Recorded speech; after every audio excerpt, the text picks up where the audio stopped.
di Matius 7 nomor 15 itu, waspadalah kepada nabi-nabi palsu yang datang kepadamu, nyamar seperti domba, datang kepada kamu. Kamu di situ adalah Bani Israel, muridnya Yesus. Jadi kata kamu di situ ditujukan kepada siapa, Bang? Nabi palsu yang datang menyamar seperti bulu domba. Mereka itu seperti bulu domba, tapi hatinya itu seperti serigala maksudnya.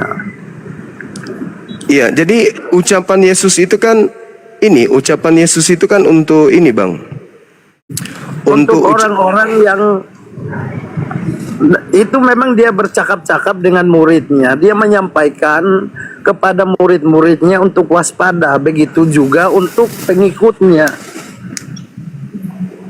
Iya, Yesus berpesan kepada muridnya pada saat dia mengajar agar muridnya itu waspada kepada penyesat yang datang nantinya, yang datang kemudian kepada mereka.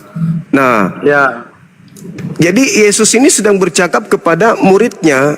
Nah, siapa yang datang kepada muridnya yang bukan murid Yesus, tapi ngaku-ngaku murid Yesus, itulah serigalanya yang nyamar-nyamar murid. Jadi menurutmu siapa itu? Kan belum ada waktu itu. Ada, Bang, Paulus. Ya, saya tahu Paulus. Nah, Paulus kan bukan murid Yesus, tapi dia datang-datang mengaku sebagai muridnya Yesus. Nah, gitu abangku. Jadi kalau memang seperti itu, karena Anda tidak tahu jalan ceritanya seperti apa. Kok saya tidak tahu? Kan Paulus yang datang kepada murid Yesus. Setelah Paulus ini datang kepada murid Yesus, maka buahnya pengikut-pengikut Paulus inilah yang memanggil Yesus Tuhan, bernubuat, mengusir setan, bermukjizat. Jadi begini ceritanya. Gimana itu, Bang? Bang Suma mungkin tidak tahu soal itu, makanya sekarang saya harus menjelaskan kepada Bang Suma agar Bang Suma tahu supaya tidak ada salah paham, karena mungkin Bang Suma salah menafsirkan ayat itu sehingga Bang Suma mengklaim bahwa Paulus itu adalah penyesat. Jadi ceritanya Paulus itu memang dulunya dia adalah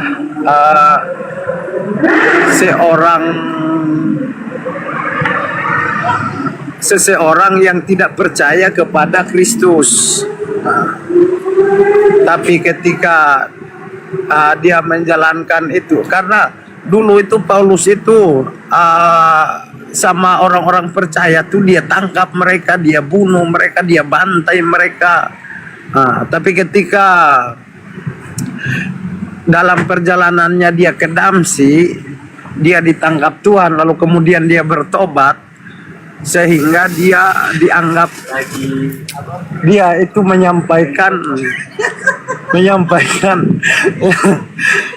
kebenaran itu kepada orang-orang itu. Tapi dia setelah bertobat, awalnya itu memang dia belum bertobat. Seperti itu Bang Suma. Ada kok ayatnya, tapi sekarang saya lagi di tempat kerja. Kalau memang Bang Suma minta, besok-besok saya akan kasih ayatnya, karena itu udah tertulis di dalam Alkitab. Terus kalau bukan Paulus yang datang kepada murid Yesus di abad itu, abad pertama siapa, Bang? Kalau untuk sejarah itu memang saya masih kurang gini, tapi apa yang tertulis dalam Alkitab saya anggap itu adalah kebenaran, karena firman Tuhan itu kekal. Iya, berarti tidak bisa dirubah, tidak boleh ditambah-tambahi, tidak bisa dikatakan tidak boleh ditambahi, tidak boleh dikurangi. Iya, berarti yang datang kepada murid Yesus itu ya sudah jelas kan Paulus. Nggak ada yang lain di luar itu, nggak ada orang Indonesia. Memang jelas Paulus, tapi ketika Paulus bertobat, dia menyampaikan kebenaran. Dan supaya Bang Suma tahu, Paulus sampai mengatakan di dalam Alkitab bahwa mati untuk Kristus adalah keberuntungan baginya. Nah, ngapain dia harus rela mati, mengorbankan dirinya mati hanya demi sebuah penyesatan? Itu tidak masuk akal kalau memang Itu sudah dinubuatkan itu, Bang. pikirkan. Itu Secara sudah logika dinubuatkan. tidak masuk akal. Nabi palsu Sekarang itu saya sudah. kasih contoh. Saya kasih contoh. Kira-kira Bang Suma mau nggak bohongin orang, tapi nyawa Bang Suma itu apa namanya, jadi korban? Kira-kira Bang Suma mau nggak kira-kira itu? Bang, iblis itu rela masuk neraka kekal demi untuk menyesatkan orang. Apa yang didapat iblis? Apa yang didapat iblis? Nggak ada, cuma api neraka. Karena memang perlakuannya itu ya itu hanya untuk kejahatan. Ya, Dan sama supaya Bang Suma kan tahu, iblis Yesus hanya mengatakan datang untuk mencuri dan serigala itu datang, dia serigala kejam, dia bukan domba. Nah, untuk menyamar seperti domba kan dia harus pura-pura tobat. Bagaimana kemudian dia bisa memenuhi nubuat bahwa dia nyamar domba? Gimana cara Paulus bisa nyamar domba kalau dia tidak pura-pura bertobat, Bang?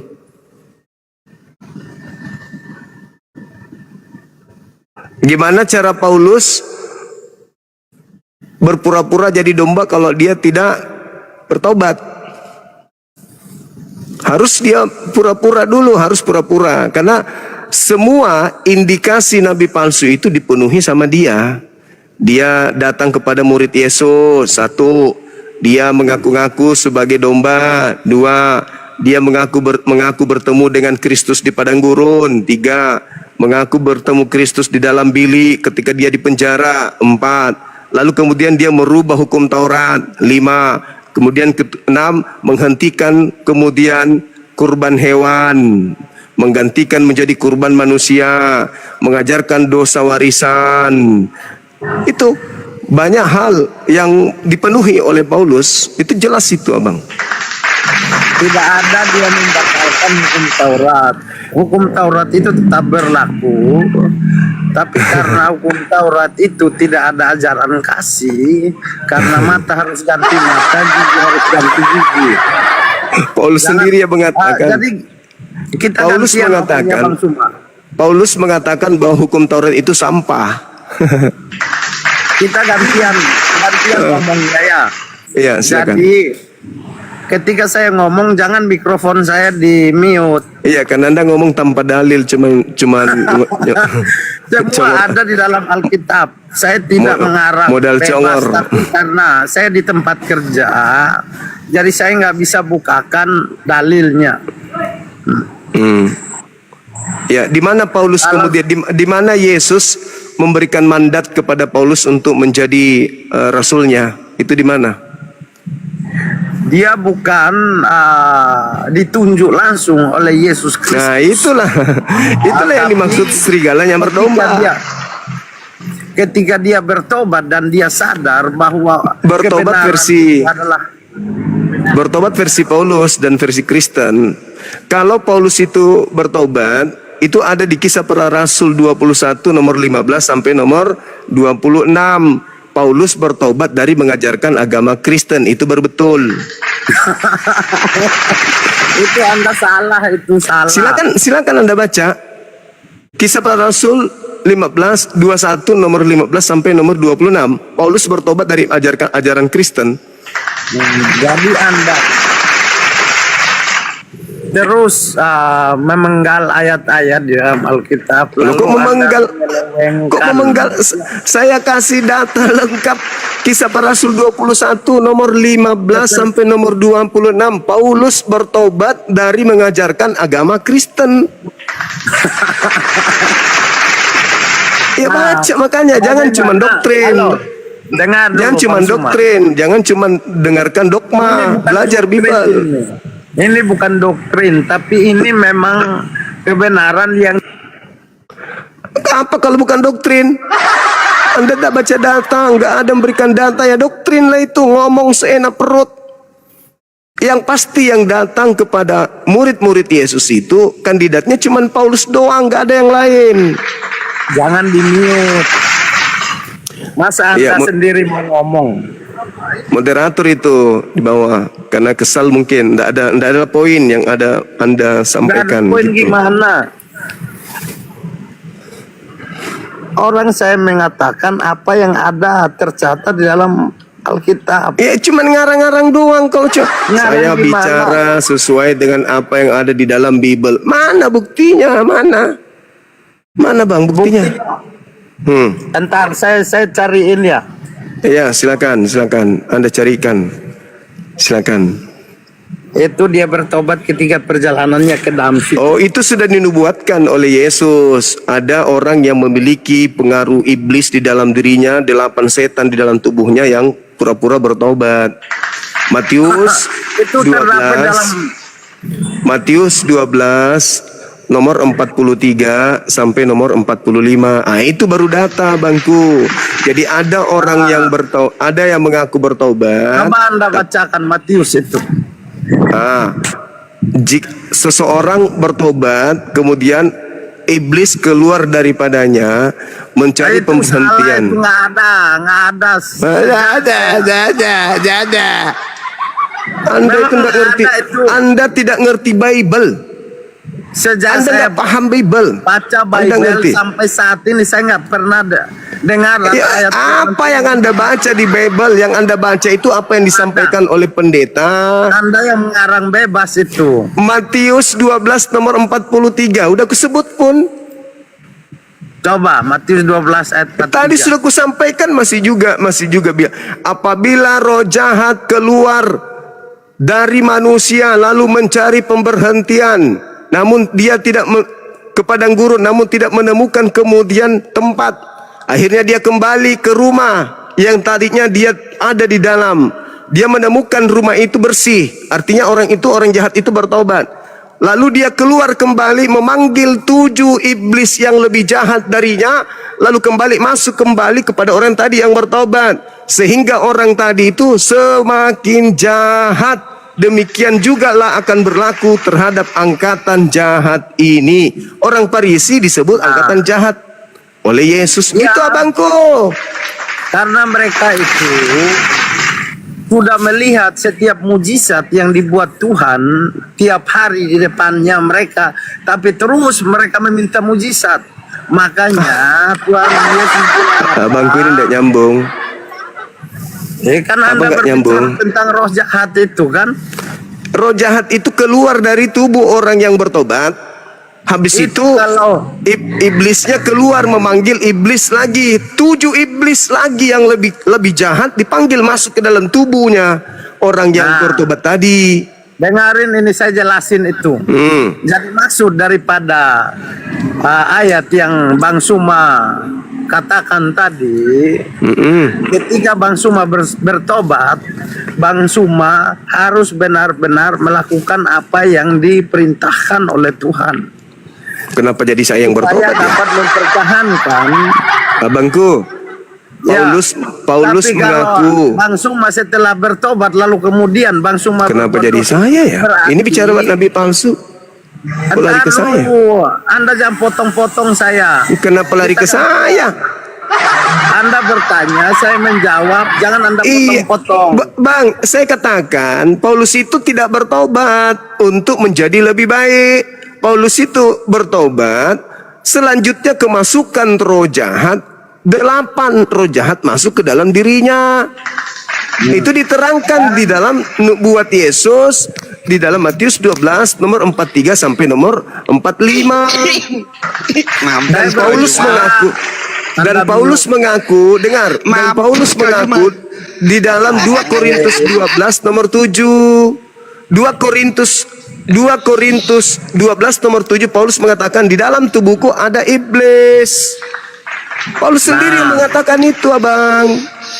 Inilah contoh-contoh penyesat. Ini seperti Bang Suma ini. 2 Korintus 12 nomor 7. Di Jangan dalam turunkan tubuhku, saya ya Juma. di dalam tubuhku ada roh iblis yang berfungsi untuk menggocok aku. Paulus yang mengaku Oke. kok. Udah tinggi dia Juma. Ayo sama saya kau debat. Ayo. Buka kamera. Ya, kalau ku buka kamera, kita mau bahas Al-Quran yang mana? Persihab atau versi yang lain? Mana? Terserah, Yang mana? terserah kamu. Coba, Buka kamera tapi ada berapa? buka kameramu, bahas Al-Quran. Kamu pikir netizenku kaleng-kaleng? Bahas Al-Quran, kau diladeni, tapi buka kamera. Oh, versi Quran. Budat. Makan budat. Assalamualaikum Mas Suma. Waalaikumsalam. Wih, mana kaji? Tetap semangat Mas Suma. Berubah jadi semut naga biru. Wah, kanjak betul. Iya. Tetap semangat Mas Suma, tetap semangat berjuang. Semangat. Amin. Semangat berjuang. Siap. Oke. Aku turun dulu. Siap, Siap. Komandan. Oke, assalamualaikum Mas Suma. Waalaikumsalam Siap, warahmatullahi wabarakatuh. Jago memang ini. Oke, silakan dinaikkan yang berbobot sedikit.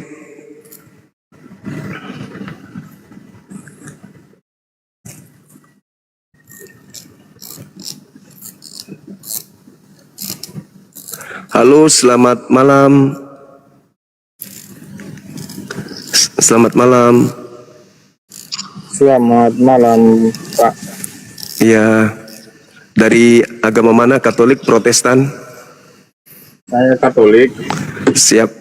Silakan buka kamera bang, kita diskusi yang pelan-pelan aja diskusinya. Oke, Abang.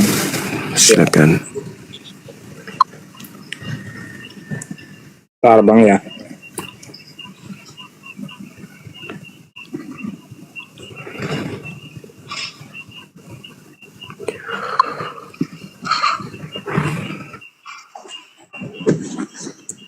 Oke, Pak.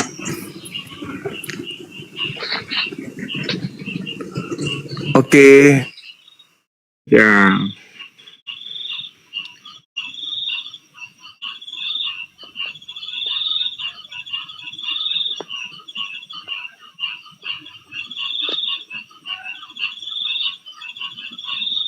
Kok nggak ada suaranya nih?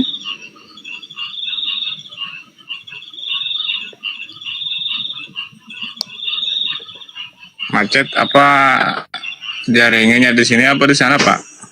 Rungkat ya teman-teman, sudah 2 kali rungkat. 2 kali rungkat, alhamdulillah masih bisa dilanjutkan. Ya, silakan bang, silakan. Oke, Pak. Boleh nggak saya bertanya, Pak? Terkait dengan tema ini silakan. Biar kita nggak melebar, silakan. Siap. Ini saya mau bertanya. Ini Iya. mengenai Pak ini kan ada lagi live di TikTok. Iya, Dalam ajaran Katolik itu kan kalau menyebar kalau menyebar tentang live itu nggak benar. Saya meminta penjelasan apa itu halal apa enggak, itu pertanyaan saya, Pak. halal atau apa? Gimana bang? Pak, ini kan lagi live sekarang, lagi live. Iya. Ya, ini kan mengenai tentang agama. Jadi pertanyaan Siap. saya, Bang Indra, syukran. pertanyaan saya ini apakah menyangkut kebaikan apa menyangkut yang tidak baik, itu pertanyaan saya, Pak. Oh, ini menyangkut kebaikan, membantu Kristen memberitakan Bible ke seluruh makhluk, membantu pemerintah mencerdaskan anak bangsa. Itu. Oke. Enggak, ini Iya, mohon maaf, ini- Pak. Jadi, Iya, mohon maaf iya. ya. Ya, Saya bertanya seperti ini kan karena ajaran Katolik itu tidak boleh sama sekali untuk menyebar hal yang ini saya nggak bilang tidak benar ya, saya hanya bertanya aja ya. Saya nggak bilang tidak benar, tapi saya hanya bertanya karena ajaran kami itu kan tidak boleh mengatakan hal sesuatu maupun live atau gimana pun. Makanya saya bertanya Tapi- kepada Abang. ada nggak amanat agung di Katolik?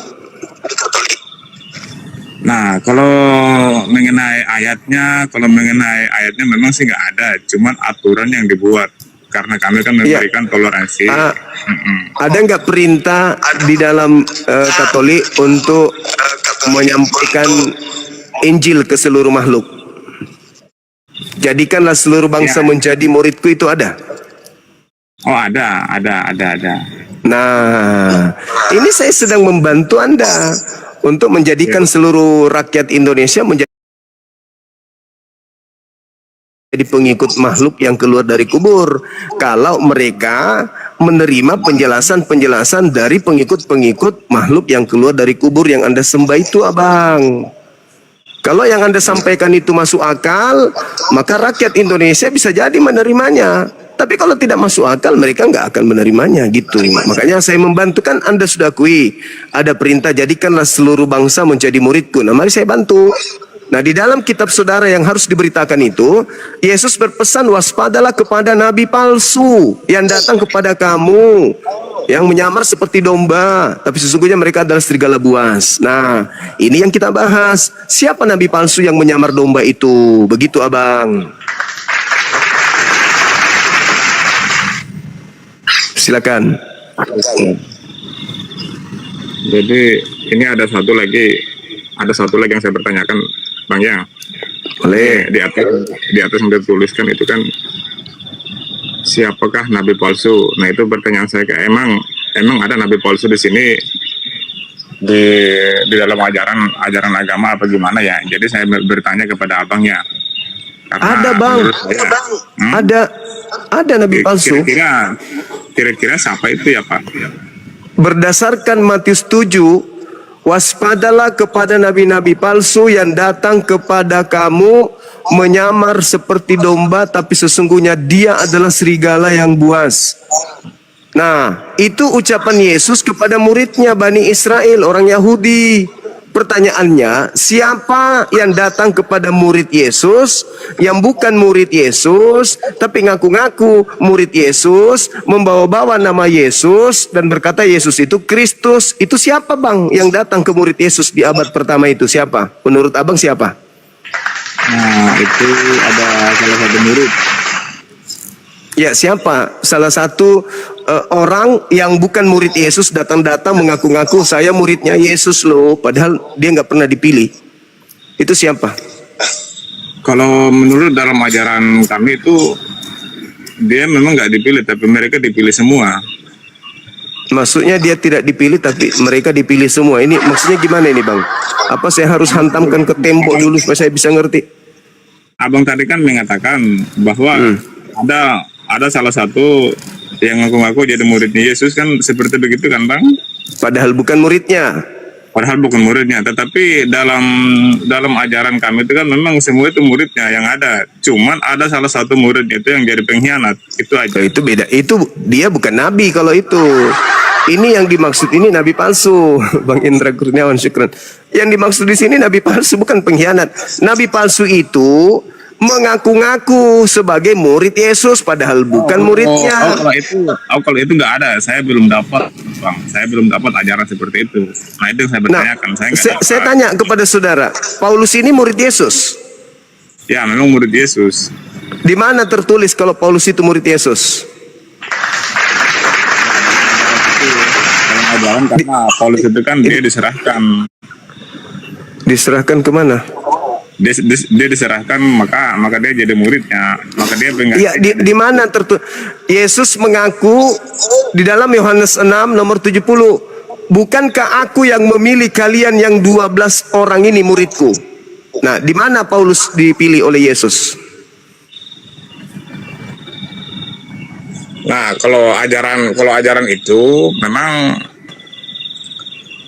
saya nggak begitu membahas, nggak begitu menghafal dalam ayat-ayatnya, Bang, ya. Nah, ini makanya aku bilang live seperti ini membantu saudara-saudara Kristen awam supaya paham bahwa mereka kebanyakan hanya mengikuti agama nenek moyang mereka yang dibawa oleh Belanda ke Nusantara ini. Mereka tidak pernah belajar tentang Bible. Maka saya hadir sebagai gembala untuk membimbing domba-domba yang ternyata palsu, bukan domba atau segala gitu, Bang. Nah, pertanyaan saya kan, masa seorang palsu kan itu memang nggak masuk akal itu, Bang. Loh, kok tidak masuk akal? Dia kan yang memenuhi syarat. Kan Yesus mengatakan kepada muridnya, waspadalah kepada penyesat yang datang kepada kamu. Kamu itu Yahudi. Dia penyesat itu adalah nabi palsu. Dia bukan domba, tapi dia serigala yang buas. Nah, Yesus mengatakan itu kan dia kan menyayangi muridnya supaya dia Iya. itu waspada. Nah, waspada kepada nabi palsu yang datang kepada mereka. Ya, seperti Nah, itu. siapa yang datang kepada mereka? Nah, itu kan jangan sampai. Kok jangan Kan sampai prinsipnya. ada yang datang kepada mereka. Waspadalah kepada nabi-nabi palsu yang datang kepada kamu. Itu Yesus menubuatkan, wajib hukumnya ada nabi palsu datang ke murid Yesus.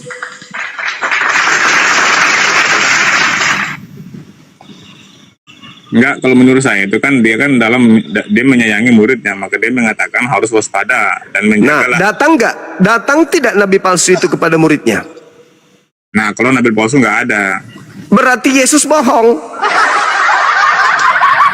Bohongnya gimana caranya dia bohong? Lah, dia mengatakan nabi palsu datang, tapi Anda mengatakan tidak. Nah, itu kan taksir kan ada bang. Itu Loh, kok umpama kita harus taksir? berhati-hati. Yesus yang mengatakan, waspadalah kepada nabi palsu yang datang kepadamu, menyamar seperti domba, padahal dia adalah serigala yang buas. Wajib datang. Wajib. Gini bang, saya menjelaskan. Mohon maaf ya, ini saya menjelaskan ya kalau benar, kalau abang nggak benar ya, cuman saya hanya menyampaikan aja. Contohnya bang ya, saya punya anak. Saya sebagai orang tua, saya harus didik dia. Seandainya kalau dia bermain, saya bilang, nah hati-hati di sana ya, jangan sampai ada setan. Kan nggak mungkin ada setan di sana. Itu jangan sampai. Itu Anda katakan jangan sampai, artinya belum jelas. Ini Yesusnya sudah menubuatkan, waspadalah kepada nabi-nabi palsu yang datang kepadamu menyamar seperti domba, padahal dia adalah serigala yang buas. Harus ada yang datang kepada murid Yesus, mengaku murid Yesus, tapi bukan murid Yesus. Harus. Kalau tidak ada, berarti Yesus ini terindikasi membual. Sekarang permasalahannya, apakah Paulus ini masuk dalam daftar deretan murid-murid Yesus?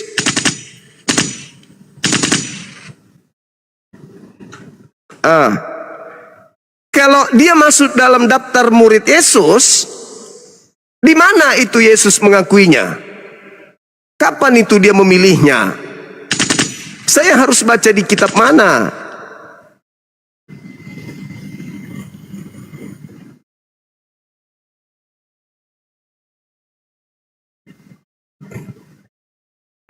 Iya, walaupun begitu, tapi kan Anda harus membuktikan bahwa Paulus ini betul-betul dipilih oleh Yesus.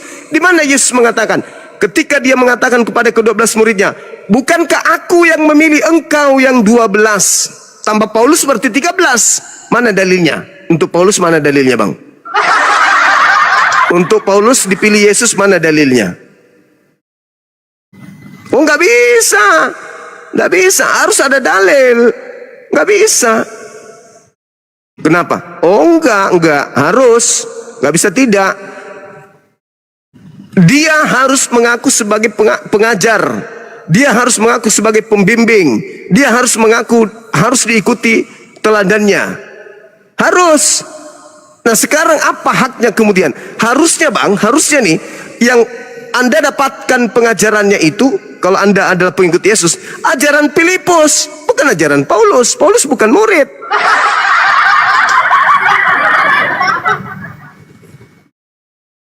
Anda sedang melindungi nabi palsu, itu aja intinya. Oh iya dong. Apanya? Ya kan itu bukti, sudah dinubuatkan, harus terjadi. Kecuali Anda ingin bisa membuktikan kepada saya bahwa Yesus memang memilih orang ini, tapi buktinya mana? Enggak bisa kalau cuma modal ngeyel, nggak bisa, Bang. Harus ada bukti, harus ada dalil. Oh iya, memang harus kayak gitu. Namanya diskusi, Bang. ini boleh merujuk kepada nabiku kalau Anda bisa buktikan. Nah, merujuk kepada nabi Anda, saya bisa buktikan. Kan begitu.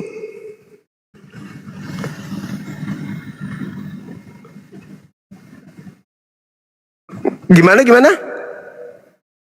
Jaringan abang, jelek jaringannya.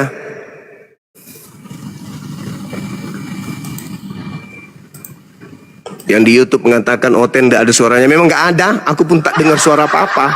Cari sendirinya aku. Dia berfirman dalam hati itu. Gak dengar aku pun suaranya. Bang, ngomong bang. Nggak kedengaran suaranya di bawah. Yang di YouTube, iya memang nggak ada suaranya. Aku pun tak dengar. Bukannya jaringan. Bukan juga HP Anda yang rusak. Memang dia nggak kedengaran suaranya.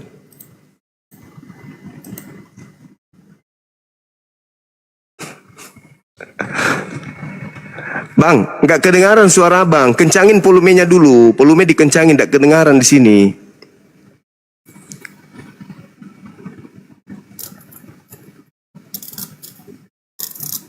Iya bang. Nggak kedengaran suara abang di sini. Nggak kedengaran.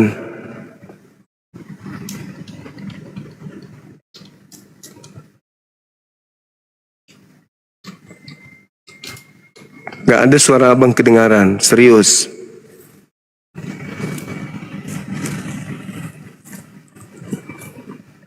Suara abang nggak kedengaran bang. Halo saudara Riz John. Halo Bang, selamat. Siap. Halo, selamat malam Bang. Iya. Malam. Silakan buka kamera. Masih pemula Bang, masih belum tahu yang mana dibuka Bang. Tunggu, Mohon maaf. tunggu bang. Oh iya, belum bisa. Belum bisa. Pengikutnya masih belum seberapa gitu. Ya mesti berapa Bang baru bisa buka Bang? Soalnya 1000, masih pemula, 1000. Bang. 1000. Oh iya. Iya, kita sapa dulu teman kita. Halo saudara Teling. Halo Bang Zuma. Halo. Bisa buka kamera? Kayaknya belum bisa deh Bang. Belum bisa juga. Iya. Teman-teman kita di bawah persyaratkan buka kamera soalnya. Waduh. Ya pengen diskusi Bang, tapi belum bisa buka kamera, nggak bisa ya. Iya itu dia makanya. Teman-teman kita di bawah itu mempersyaratkan buka kamera baru bisa kita diskusi. Iya Bang ya. Iya. Halo saudara John. Malam Kakak Sumang. Iya, Halo, malam selamat Dedek malam. John. Iya, malam juga. Bisa buka kamera saudara Leonel? Bisa. Ya, silakan. Saya menarik dengan Nabi palsu ini Bang Suma. Iya, bagus. Bagus, ini baru judul. Ini baru judul yang pas ini. Tunggu, Iya, saya kasih iya. menyala lampu dulu Bang Suma biar saya terang Iya. Bang Suma. Betul. Diturunin aja Bang. Beliau ini dari Katolik, Protestan. Diturunin aja Bang. Protestan. Siapa? Saudara, Siapa yang Protestan? abang. Saya Ini sudah ada? Tan Bang Suma. Dari orang Lombok ya? Dari Mataram, bukan? Diturunin NTB. aja Bang. Oke, sip. Oke, makasih saudara Leo. Nah, lampunya masih gelap. Ini Bang Suma lihat ini. Oh iya, betul. Udah terang. Silakan bang. Terkait dengan nabi palsu ini, Ya, Anda sajikan data, habis itu Anda boleh terangkan kepada saya biar saya dengar. saya terangkan yang kenyataan aja Bang Suma ya. Siap. Pakai data, pakai dalil dari Tidak, yang Bible. sering terjadi di gereja ini Bang Suma. Yang sering Silakan. terjadi di gereja. Siap. Ini perintah Tuhan yang untuk nabi-nabi palsu yang berbulu domba, yang serigala berbulu domba itu untuk orang-orang yang masuk Kristen KTP, yang pura-pura masuk ke gereja ini Bang Suma, yang hanya mencari seperti yang Bang Suma ngomong kemarin itu loh, hanya mendirikan kerajaannya di muka bumi ini Bang Suma. Bukan mereka melayani Tuhan itu Bang Suma, hanya mengambil keuntungan dari gereja. Begitu Bang Suma. Itu yang sering terjadi itu di jangankan di Indonesia, di seluruh dunia sudah itu Bang Suma. Makanya sampai kebakaran gereja, dibakar apalagi di Amerika Latin. Kan kelakuannya mereka itu tidak sesuai dengan firman Tuhan itu Bang Suma. Tapi mereka hanya mencari jemaat yang kaya raya, yang menyumbangnya banyak Bang Suma. Itu dia punya maksud Kakak Suma, bukan untuk nabi-nabi seperti yang Kakak Suma ngomong tadi. Untuk begitu dia Kakak. Jadi di gereja ada yang kayak gitu? Ada Bang Suma itu, apalagi di Peru, di Meksiko, di Amerika Latin, di Indonesia pun ada Bang Suma. Dorang itu hanya bilang aja menyembah Tuhan Yesus, padahal dorang itu mau ngambil uangnya jemaat itu Bang Suma. Itulah yang disebut dengan, itulah yang disebut dengan apa Bang Suma yang ngomong tadi itu loh, yang Bang Suma ngomong yang ada di Alkitab tadi itu loh. Oh. Iya, jadi begitu Bang Suma yang terjadi itu. Lihat yang penangkapan yang gemit itu Bang Suma, yang kasus yang berapa yang di Sulawesi Utara kayaknya itu Bang Suma ya. Iya. Yang gemit itu Bang Suma, begitu sudah dia punya arti itu, dia punya Tuhan Yesus kasih tahu sama murid-muridnya seperti begitu Bang Suma. Bukan dalam arti yang kita kasih contoh sama anak yang tadi itu, bukan begitu dia.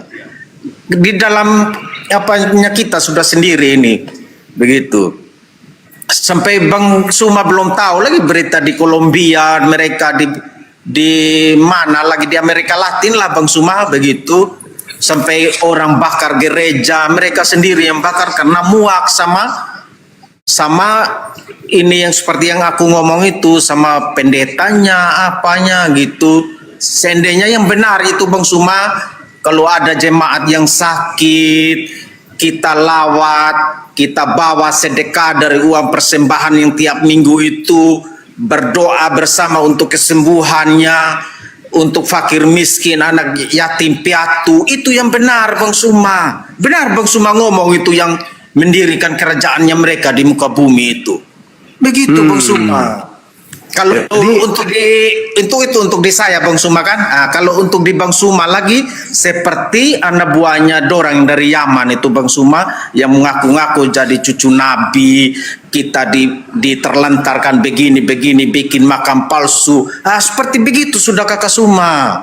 Begitu sudah dia itu ada di dirinya kita sendiri, mereka ini ada di kalangannya kita sendiri. Jadinya kita sendiri yang hati-hati Bang Suma. Makanya saya senang ini Bang Suma, ini nabi palsu ini, saya senang itu. Saya dukung Bang Suma dalam hal ini Kakak. Begitu. Berarti menurut saudara nabi palsu itu di gereja adanya banyak. Bisa temukan, pernah mengalami atau pernah berjumpa memang orang-orang kayak gini yang cari keuntungan?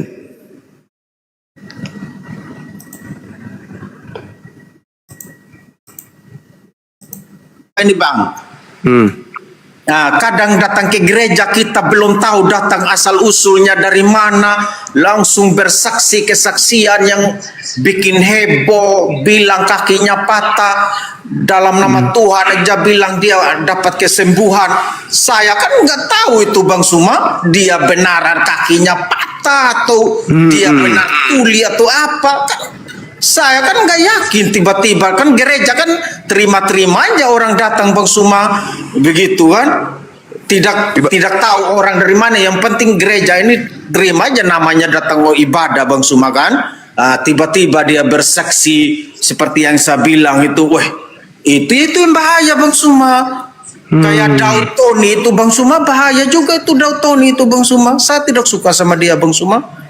Kenapa dia rupanya? Sama seperti kesaksian untuk yang tidak benar itu. Dia itu kesaksiannya dia Bang Suma, saya bisa baca, dia ambil dari Wahyu, dari kitab Wahyu itu Bang Suma. Kitab Wahyu. Iya, kitab Wahyu yang ada di situ, dia bersaksi seperti begitu. Katanya dia kan juru santet, tukang santet dulu katanya dia kan. Tiba-tiba bertobat. Dipegang Tuhan, tiba-tiba Oh. dibawa Tuhan ke alam semesta, datang. Saya tidak respect yang begitu-begitu abang, makanya saya suka dengan abang punya judul ini, siapakah nabi palsu. Yang begitu-begitu sudah yang berbahaya kakak. Jadinya imannya kita memang harus sama Tuhan, memang kakak. Jangan Iya. kita ikut-ikut sama yang begitu, biar dia bilang matanya buta tiba-tiba dijawab memang sama Tuhan, datang tiba-tiba langsung sembuh. Jangan percaya kita, itu sudah yang berbahaya itu kakak. Begitu, dorang itu biar banyak jemaat yang datang apa mau grogotin uangnya jemaat. Coba Iya, iya. begini kakak Sumaya, seandainya ada jemaat yang tidak mampu, yang ada sakit penyakitnya yang luar biasa, apakah sembuh dengan doa aja Bang Suma? Apakah kita tidak perlu dukung dengan materi, bawa dia ke rumah sakit yang benar, kasih keluar uang gereja ini berapa, ini uang gereja yang ada banyak ini, yang bendaharanya kita atur dia. Tidak mungkin dia hanya dengan sembuh, dengan kesembuhan aja, harus kita pakai perantara ke dokter. Ke dokter, Kita betul, berdoa betul, betul. dokternya, Harus. Iya, betul. doa dokternya, dokter Tuhan kasih dokternya ini hikmat untuk kesembuhan untuk ibu ini. Itu yang benar kakak. betul, Bukan betul. yang bersaksi yang seperti yang saya ngomong itu kakak. Bukan begitu. Habis itu bersaksi dia dapat uang. Dikasih. Itu Gak ada suaranya. biar ada perhatian dari gembala sidang. Oh, ini kita harus ambil ini dong. Ini kan mereka kan bukan orang Kristen ini kakak. Orang Islam, orang Hindu kadang. Begitu, bukan murni orang Kristen mereka ini. Kebanyakan orang Islam kakak. Terus ada juga dari Madura kemarin. Hanya sebentar dapat fasilitas di gereja semua. Apa yang terjadi? Kacau balau kakak. Dorang berentam suami istri. Apa yang mereka bersaksi itu tidak jelas. Keluar yang sendirinya tidak tahu arahnya kemana. Bang Afidah barakallahu fik. Oh gitu. Kakak, itu dah kebanyakannya kakak. Makanya untung saya bukan pendeta kakak Suma. Memang diapakan sama Tuhan, memang tidak jadi pendeta. Kalau saya radikal kakak. Saya seperti kakak Suma. Saya radikal, saya jadi pendeta. Tidak mudah percaya saya dengan orang yang datang ke tempat saya untuk beribadah. Begitu. Tidak mudah juga saya memberikan. Lebih bagus saya fokus ke yatim piatu, fakir miskin, yayasan, maupun yayasan itu bukan orang Kristen, orang Islam pun saya pergi. Kalau saya pendeta, meskipun dia orang Hindu, saya pergi. Namanya yayasan, kita harus ke sana. Ini jangan kamu pergi datang memberikan kepada orang yang bersaksi palsu, yang seperti kakak bilang ini, yang berbulu domba, serigala berbulu domba tadi itu kan memeras orang. Itu hatinya mereka jahat, bukan untuk ke Tuhan, itu untuk menyenangkan Pak gembala sidang kita aja itu, biar diikuti, Iya, biar betul. dikasih ini itu ini, biar ada. No way buat saya itu kakak. Iya, no way. Oh, iya. Betul. Oh, ternyata. Oh iya. Berarti itu juga ternubuat untuk akhir zaman berarti. Iya kakak, betul. Itu apa yang ada di kitab. Coba kakak baca itu kitab Wahyu itu benar semua. Betul. Orang-orang yang ya, betul. kuat iman seperti kakak, yang punya ini, yang tidak yang punya komitmen yang kuat, tidak tergoda dengan hal-hal apa. Kalau saya kan masih di dalam dunia. Jadinya kita perlu fokus. Lain kalau seperti Romo, seperti pendeta, seperti pastor, dorang kakak kan memang udah fokus ke Tuhan. Kalau saya kan masih di dalam ormas lagi, saya organisasi lain lagi. Jadinya tidak terlalu fokus saya ke situ kakak. Begitu. Itu dia punya apa kakak? Maksudnya yang ayat-ayat yang tadi kakak bahas sama anak yang tadi itu dia punya maksud kakak. Bukan Muhammad yang palsu, bukan Tuhan Yesus yang palsu, bukan Paulus yang palsu, bukan begitu kakak. Itu seperti yang saya cerita sudah begini itu. Itu yang palsu. Iya, Seperti yang lihat itu anak-anak Arab yang bilang cucu-cucu Nabi itu kakak, ini untuk di kakak sudah tuh, jangan juga percaya. Saya lebih dukung kakak orang di sini, dukung kakak Wafi, dukung. Iya.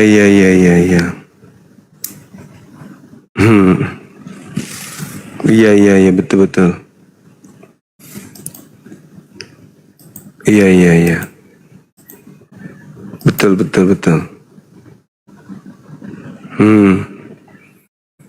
Kita disuruh minum tisunya mereka, kita suruh minum juga, suruh lap di keringat, bilang ada keringat Nabi. Jangan percaya yang begitu, sudah yang menyesatkan kakak, seperti yang nabi-nabi palsu itu kakak. Begitu kita harus, orang Indonesia ini harus bersatu. Bila perlu kita usir mereka dari sini ini, biar aja kita yang ada di sini aja begitu. Kalau Lugat Tambunan itu nabi asli.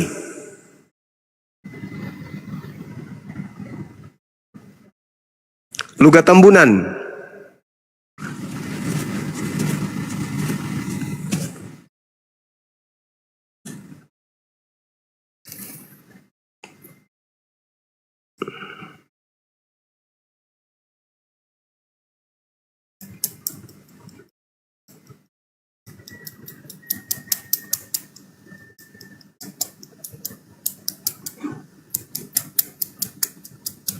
Iya. Iya.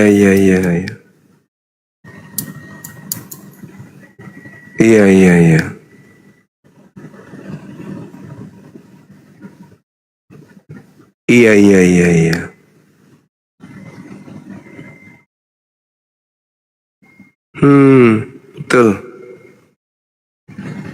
Iya. Makasih Sang Penolong. Barakallah, saudara-saudara Rama yang lain juga. Ya, kita nggak tahu apa dia ngomong termute ya, teman-teman. Abang di mana ini? Di kantor, di gereja, di gereja.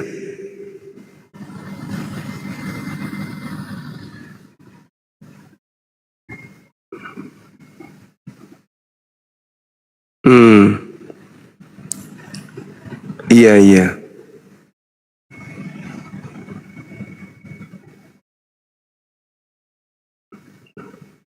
Siapa? Karena kita hatinya baik, kita berpikirannya positif sama seluruh makhluk Tuhan.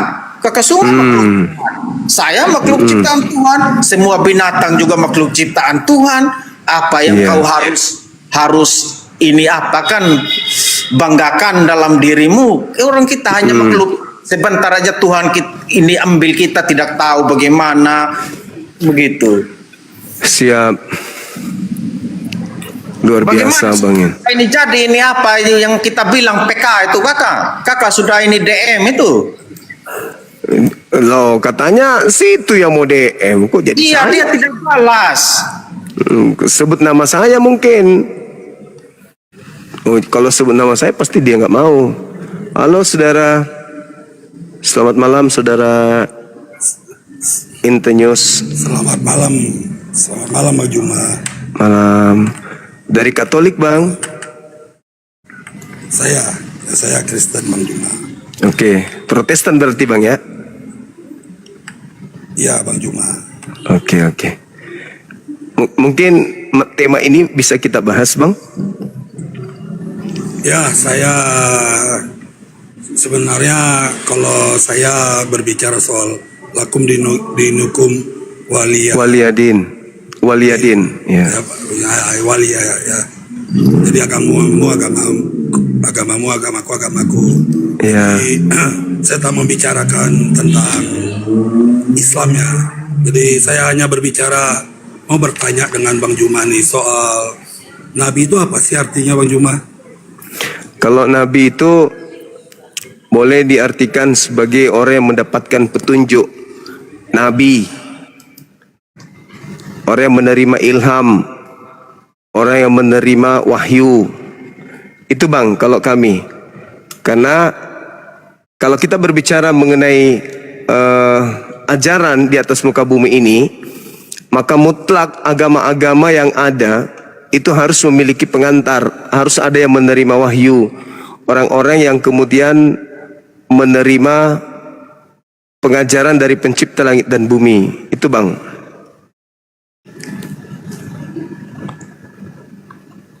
Halo? Halo? Shh.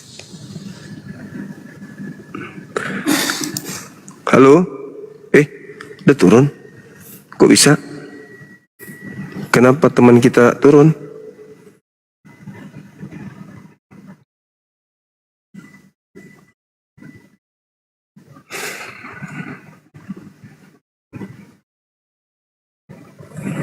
Kenapa abang tadi itu?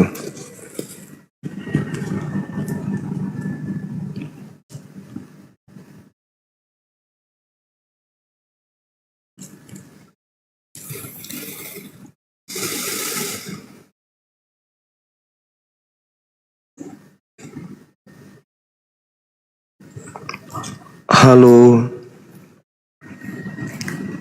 Kejepit pintu. Masa sih? Halo, selamat malam. Selamat malam saudara Jack.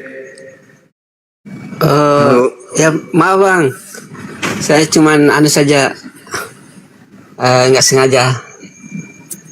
Salam Bang Juma ya. Siap selalu, Bang. Sehat selalu. Siap, makasih.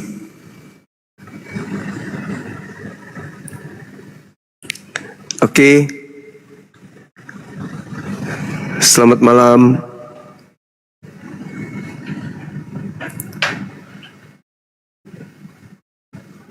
Bang Suma ditunggu. Oh iya, ada yang mau syahadat memang ini malam. Gimana ya? Halo, selamat malam. Malam. Iya. Ya. Iya, selamat malam Bang Cross. Malam. Dari mana? Katolik, Protestan? Mungkin ya. Protestan? Katolik lah. Katolik. Buka kamera Bang. Boleh simak aja ya. Iya. Buka kamera. Iya, sudah. Bang Handi tolong sabar dulu. Bang Handi tolong sampaikan ke Ustadz Alif atau Ustadz Dio, Ustadz Tahta untuk ke Komal Inspirasi, ada yang mau syahadat di sana. Saya lupa. Oke, silakan Saudara Kur, silakan buka kameranya. Gak apa-apa, silakan aja. Saya mau bertanya aja. Buka kameranya, Bang. Buka kamera ya. Siap. Bertanya boleh? Iya, kita tanya jawab. Anda bertanya, saya menjawab. Abang kemudian menjawab pertanyaan saya. Gitu kan. Halo. Dabling. Sakit telinga.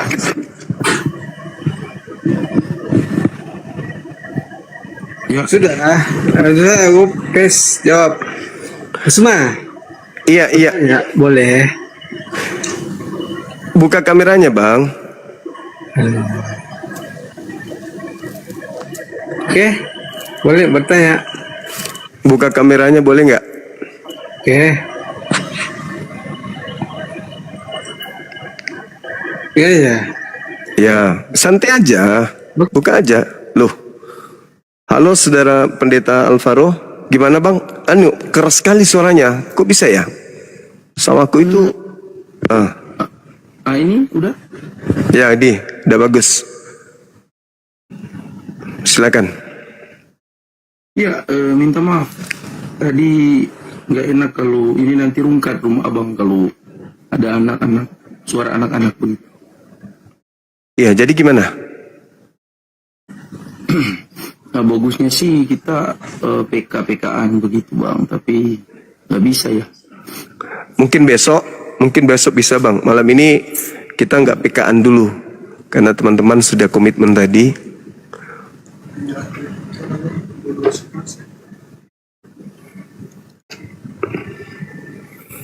Iya. Kalau mau PK-an mungkin bisa besok. Oh, besok. Iya.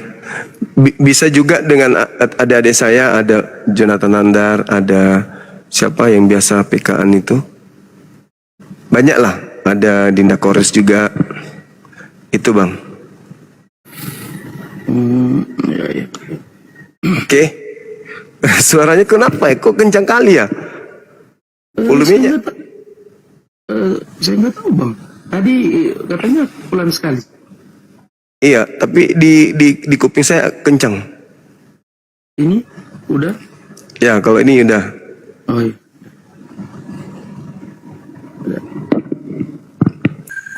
5 kali rungkat, tapi masih bisa disambung. Kencang ini tombaknya teman-teman, kencang. Di tap-tap layar. Oke, saudara F Timur. Oke, terima kasih. Selamat malam, Bang. Malam. Dari Katolik, Bang? Ya, Katolik. Katolik. Ya, mungkin bisa kita bincang-bincang terkait dengan nabi palsu ini. Ya, ya, ya. Oh, temanya nabi palsu. Ya, siapakah nabi palsu? Siapakah nabi palsu? Itu ada di mana itu, Bang? Ada ajaran di mana itu?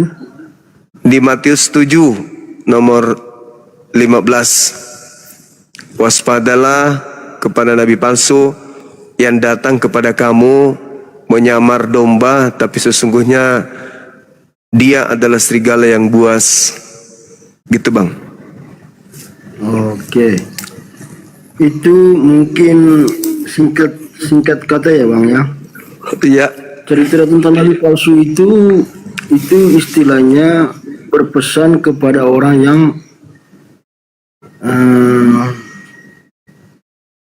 membawa apa namanya, istilahnya seperti apa ya, Bang? Nabi-nabi palsu itu, kata istilah itu maksudnya untuk memberikan waspada.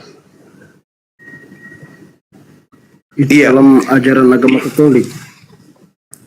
Jadi data yang muncul di kitab Matius itu, cerita yang ditulis oleh penulis Matius itu sedang mencatat keadaan di mana Yesus sedang berbincang-bincang dengan muridnya Bani Israel. Dalam perbincangan itu, Yesus menasihatkan muridnya agar waspada kepada nabi palsu yang datang kepada mereka menyamar seperti domba, padahal sebenarnya dia yang datang itu adalah serigala yang buas. Nah, itu yang Yesus sampaikan kepada murid-muridnya yang ada pada saat itu. Artinya nabi palsu ini datang kepada murid, nyamar domba padahal mereka adalah serigala. Nah, inilah yang sedang kita kaji. Siapakah yang datang kepada murid-murid Yesus yang bukan murid Yesus tapi nyamar-nyamar murid Yesus? Begitu, Bang. Oh, itu istilahnya itu dikatakan orang yang mengaku menjadi Tuhan, menjadi Yesus kan? Begitu. Iya. Termasuk nabi palsu itu mengaku bertemu dengan Yesus. Ya. Tapi saya rasa kalau tentang debat nabi palsu itu, Bang, iya, saya kira mungkin tidak terlalu tidak terlalu kita kajikan. Kan nabi palsu itu kan sepertinya contoh orang yang pembohong, penipu, begitu. Iya, nabi itu, nabi itu pengajar, nabi itu pemimpin umat. Nah, kalau nabinya palsu, celaka semua umatnya. Maka karena itulah harus dicari tahu siapa nabi palsu ini yang umatnya celaka gara-gara ajaran bohong yang diajarkannya. Nah, menurut Yesus nabi palsunya itu datang kepada muridnya di abad pertama itu. Sedangkan kalau kita lihat, saya sebagai muslim menilai bahwa yang datang kepada murid-murid Yesus menyamar juga sebagai murid Yesus itu ya Paulus. Gitu, Bang. Karena Paulus ini di luar dari lingkaran murid Yesus. Tak ada murid Yesus bernama Paulus. Iya. Oke. Sebentar, saya kan. ambil parang kayaknya.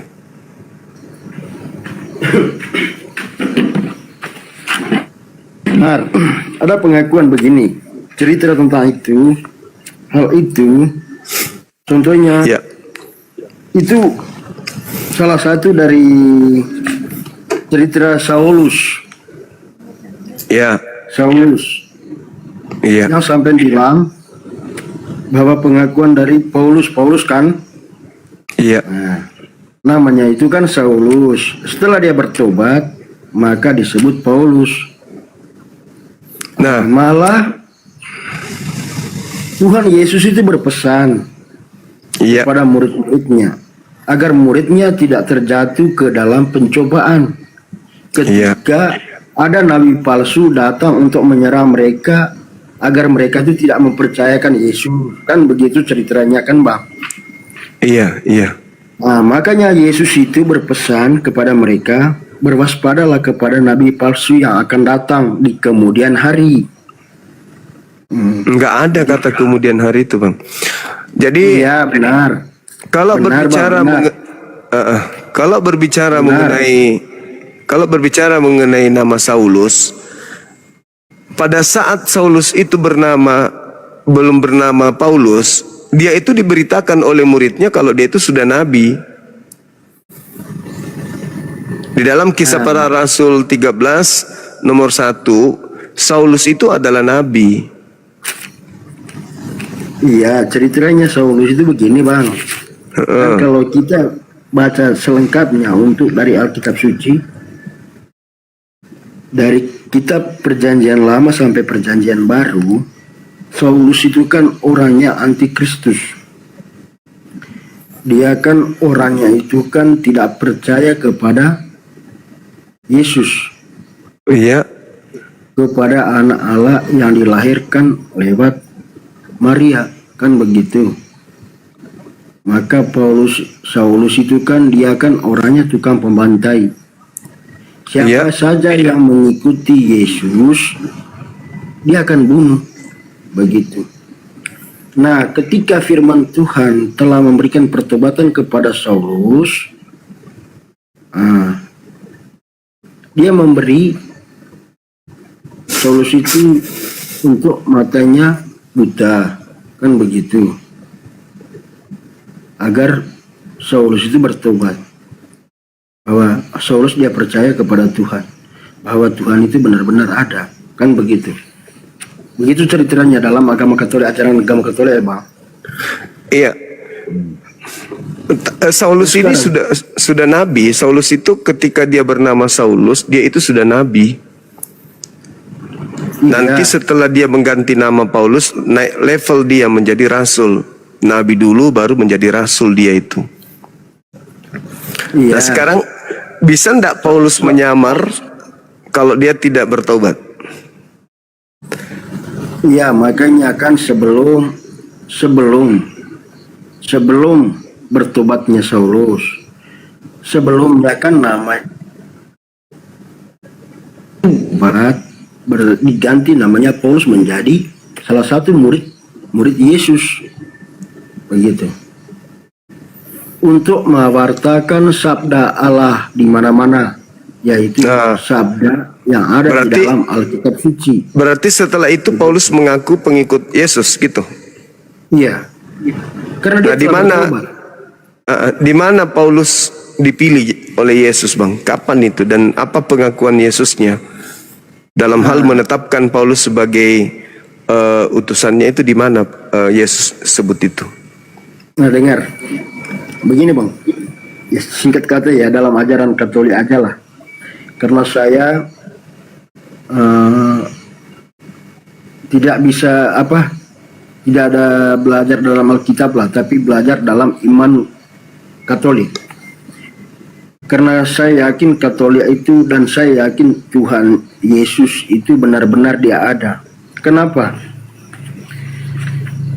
Kenapa saya percaya kepada Yesus yang dikandung oleh Maria, ya, yang dilahir dari seorang yang perawan. Karena dia itu benar-benar yang diutus oleh Allah. Begitu.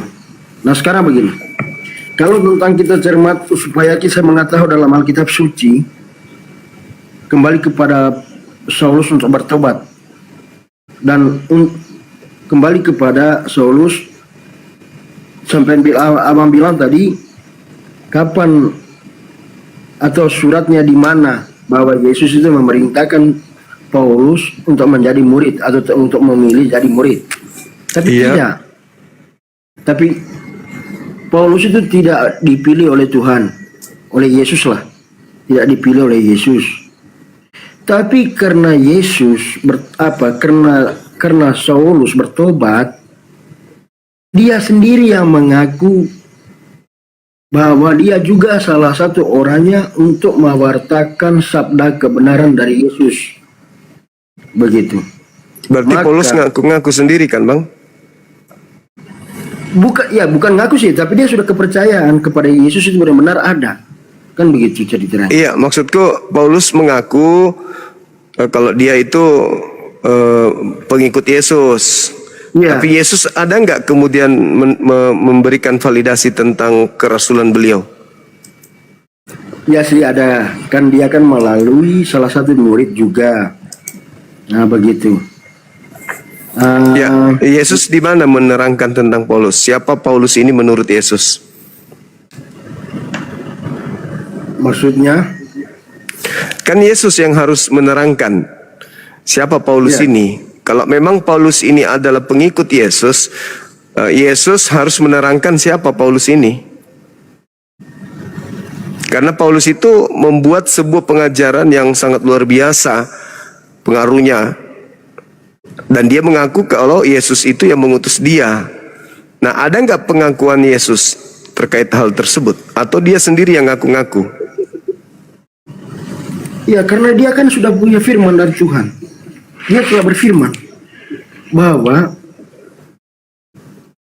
Saulus itu kan dia sudah mengakui bahwa Yesus itu anak Allah. Iya, itu pengakuan Paulus. Nah, Paulus mengaku dia bertobat. Nah, Yesusnya ada nggak memberikan kemudian pengesahan bahwa Paulus ini adalah utusanku, dia adalah rasulku? Ada nggak Yesus mengajarkan itu? Dia kan keyakinan sendiri, makanya dia mewartakan firman Tuhan. Iya. Itulah yang kubilang. Berarti dia ngaku-ngaku sendiri. Sedangkan Yesus berpesan kepada muridnya agar waspada kepada nabi palsu yang datang kepada muridnya memakai nama Yesus dan mengatakan ya dia adalah Kristus. Padahal sebenarnya dia ini adalah serigala. Bang, tentang nabi palsu itu kita jangan bandingkan dengan Paulus.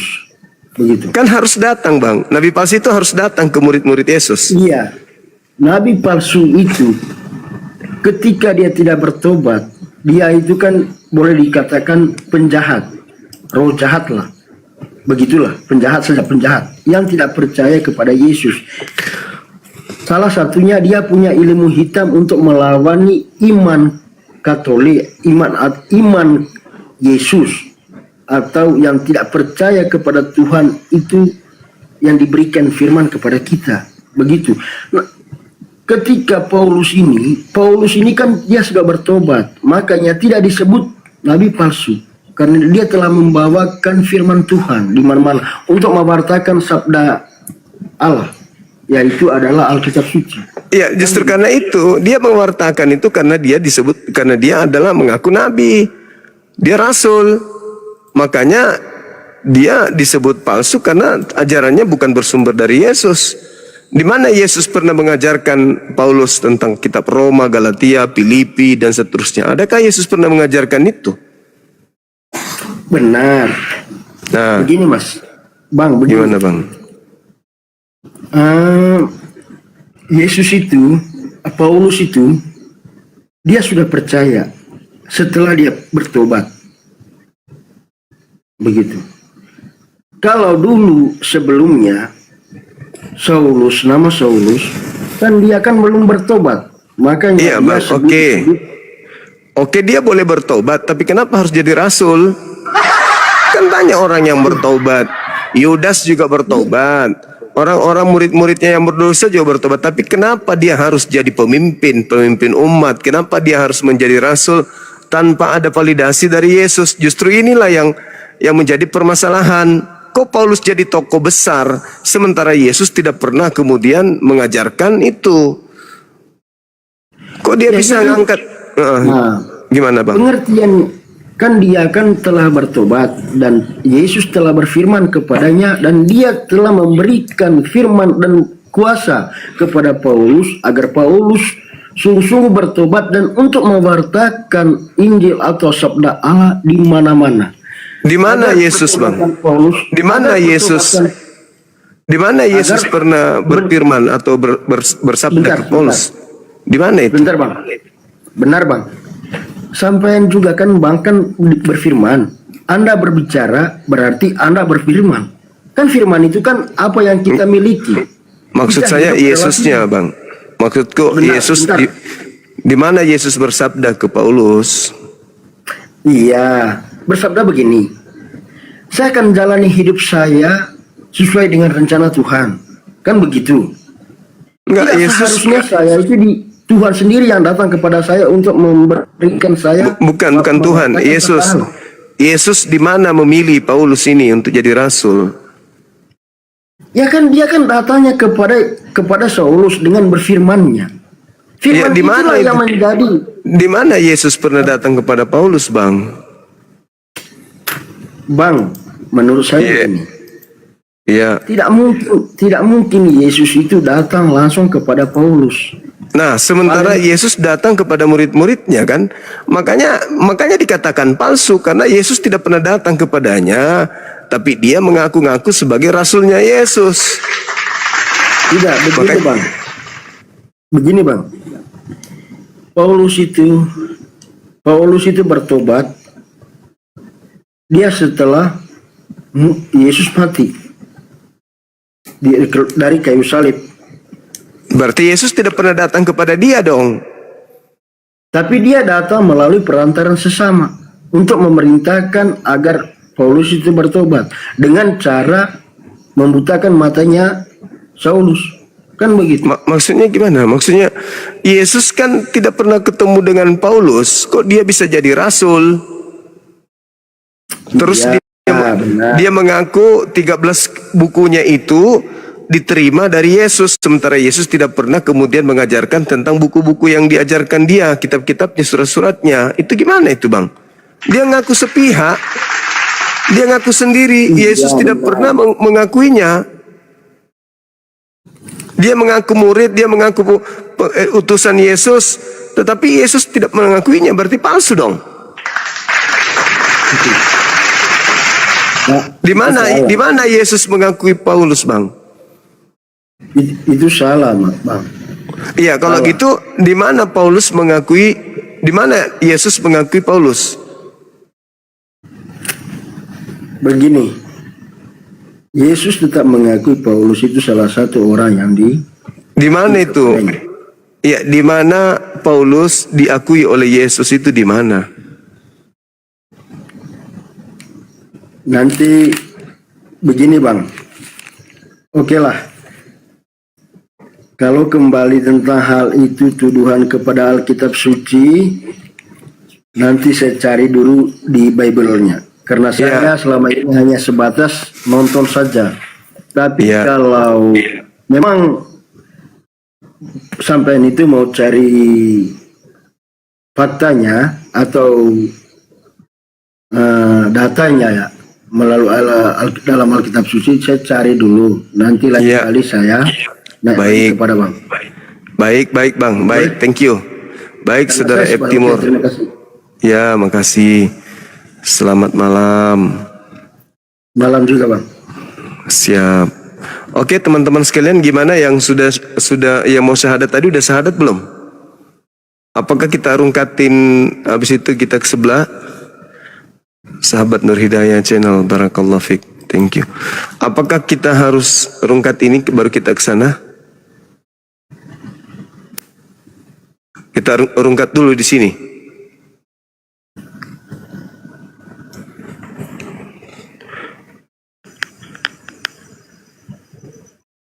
Kalau saya yang ditunggu berarti harus dirungkatkan ini.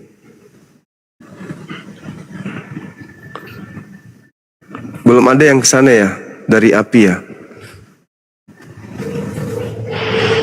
Halo, selamat malam. Ya, selamat malam Bang Juma. Iya, sorry. Ya, Bang Juma, di sini. Iya. Di sini topiknya siapakah nabi palsu? Ya. Siap. Oke. Kalau menurut saya nabi palsu itu adalah Nabi Muhammad itu sendiri. Silakan dijelaskan.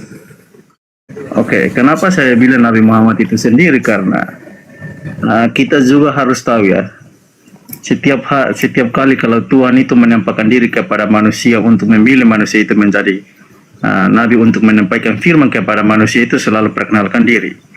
Makanya saya mengatakan, pada saat Nabi Muhammad menerima wahyu pertama kali di dalam gua Hira, tidak ada malaikat Jibril menampakkan diri kepada Nabi Muhammad. Dan Nabi Muhammad juga tidak tahu siapa yang datang kepada dia.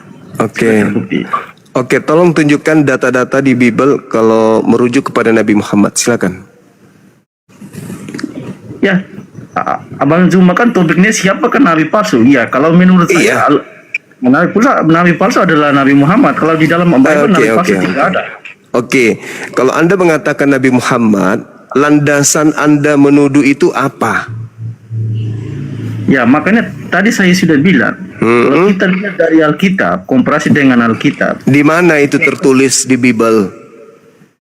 Contohnya kita lihat di Perjanjian Lama, Keluaran. Iya, di mana itu?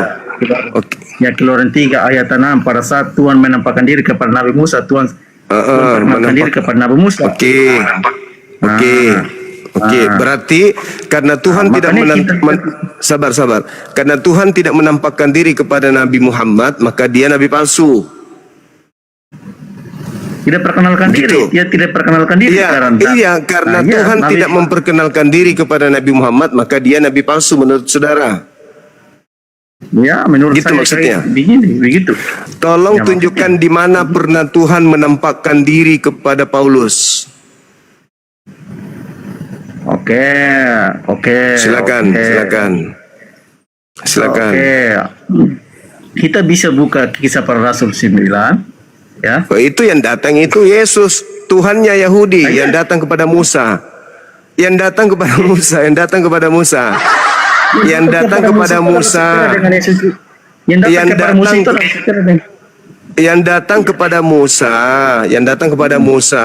Menampakkan diri kepada Musa. Itu kapan pernah datang kepada Paulus? Nah, makanya saya bilang yang datang kepada Musa itu sama.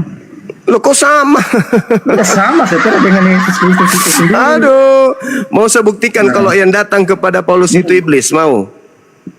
Tapi jangan lari dulu. Berbicara dengan nabi palsu, terkait dengan nabi palsu, saya buktikan bahwa yang datang kepada Paulus itu iblis, boleh? Boleh, silakan. Oke, baik. Anda baca Yohanes 16 nomor 7 nomor 8. Adalah benar jikalau aku pergi, sebab kalau aku tidak pergi, maka roh kebenaran itu, roh penghibur itu tidak akan datang. Maka saya harus pergi supaya penghibur itu datang. Pertanyaan saya, menurut Yesus, setelah Yesus pergi yang datang siapa? Apa? Diskusi sama saya jangan emosi bang, santai aja, relax, atur napas, atur napas, relax. Aku boleh jawab. Tapi cuma harus jawab dulu pertanyaan saya yang tadi itu. Siapa yang memberikan standar? Siapa yang memberikan standar seperti itu bahwa Tuhannya Yahudi harus turun? Siapa yang harus memberikan standar seperti itu? Anda kan? Nah, sekarang kalau standar itu Anda tetapkan kepada Nabi saya, standar itu juga harus Anda tetapkan kepada Paulus dong, Nabi Paulus. Jangan hanya kepada Nabi saya. Sekarang Tuhannya Nabi Musa pernah nggak datang kepada Paulus? Nggak pernah. Yesus aja nggak pernah datang kepada Paulus. Saya buktikan bahwa yang datang kepada Paulus itu bukan Yesus tapi iblis. Saya sudah mengatakan tadi, Yohanes 16 nomor 7 nomor 8. Kata Yesus, adalah benar jikalau aku pergi. Sebab kalau aku tidak pergi, maka seorang penghibur itu tidak akan datang. Tetapi kalau aku pergi, maka penolong lain yaitu penghibur itu akan datang. Sekarang pertanyaan saya, menurut Yesus, setelah Yesus pergi, yang datang siapa? Oh, saya buka ayat dulu ya. Silakan. Sabar ya. Tapi Bang Juma harus menjawab dulu pertanyaan saya. Saya sudah jawab, itu standar yang Anda buat-buat sendiri. Tapi anehnya standar itu Anda tidak mau pakaikan kepada Paulus, hanya kepada Nabiku, kan lucu. Bang Juma membuktikan kepada kita, kepada kami. Bisa nggak kalian orang Muslim itu membuktikan kepada kami? Apa? Bahwa itu benar-benar adalah malaikat Jibril. Ayo. Ya, buktinya Al-Quran. Al-Quran itu kalau bukan malaikat Jibril yang mengajarkan, lalu siapa? Di dalam, sama pertanyaan ini juga akan saya lontarkan kepada saudara. Kapan malaikat Jibril datang kepada Paulus, kepada Lukas, kepada Markus, kepada Yohanes? Kapan? Wahyu pertama kali Nabi Muhammad menerima itu, mengatakan yang datang kepada dia itu adalah malaikat Jibril? Saya ambil datanya. Saya jawab. Pertama kali. Oke, saya jawab. Iya, saya jawab. Diam. Tolong kau tunjukkan kepada saya malaikat memperkenalkan diri kepada Musa. Ayo. Kata ini mau jawab. Saya jawab kan? Saya sudah jawab. Ada nggak malaikat pernah memperkenalkan diri kepada Musa? Aha, garuk kepala. Makanya saya bilang. Garuk kepala. Oke. Sekarang ada tidak malaikat memperkenalkan diri kepada Musa? Ada. Coba tunjukkan dalilnya. Oke. Makanya tunjukkan dalilnya. Tunjuk. Coba buka Keluaran 6. Coba buka Keluaran 3. Apa kata malaikat itu? Apa kata malaikat di sana? Maka malaikat menampakkan dirinya. Saya minta malaikat itu memperkenalkan diri enggak? Makanya saya bilang orang Muslim itu ayo. Anda yang dengar di Keluaran 3. Di Keluaran 3 dengar. Nyala api. Lalu perkenalkan diri kepada Nabi Musa. Apa katanya malaikat? Apa kata malaikat itu? Apa kata malaikatnya? Aku Abraham, Allah Ishak, Allah Yakub. Coba. Kamu tunjukkan kepada saya. Malaikat itu memperkenalkan diri. Coba. Adalah malaikat Jibril. Kamu tunjukkan di mana malaikat itu memperkenalkan diri. Coba. Saya mau baca. Gak ada malaikat itu memperkenalkan diri. Aku adalah Jibril, akulah ini. Di situ cuma dikatakan, aku adalah utusan Tuhanmu. Dia menyatakan seperti itu. Sekarang kalau standar itu yang Anda gunakan kepada saya, coba kau tunjukkan di mana malaikat pernah memperkenalkan diri kepada Paulus. Di mana malaikat pernah memperkenalkan diri kepada Lukas. Di mana malaikat pernah memperkenalkan diri kepada Yohanes, Matius, dan seluruh pengarang buku ini. Wartawan-wartawan ini kapan malaikat? Lukas 1 ayat 26, pada bulan ke-6 Allah menurun malaikat Jibril datang kepada dia. Itu sudah jelas. Memperkenalkan tak dirinya? Dia perkenalkan tak? Malaikat itu memperkenalkan diri kan? Sekarang begini, Bunda Maria tidak ragu-ragu. Sekarang begini, di dalam gua Hira, Nabi Muhammad ragu-ragu sih, tidak tahu. Kamu nggak ada ilmu. Kamu mau mempertahankan kemudian pemahamanmu, standarmu, tapi kau tidak mau didudukkan standar itu kepada Paulus. Di mana malaikat Gabriel datang kepada Paulus? Ayo, di mana malaikat Gabriel datang kepada Lukas, Markus, Matius, Yohanes? Di mana? Nggak pernah ada. Cuman ngarang bebas.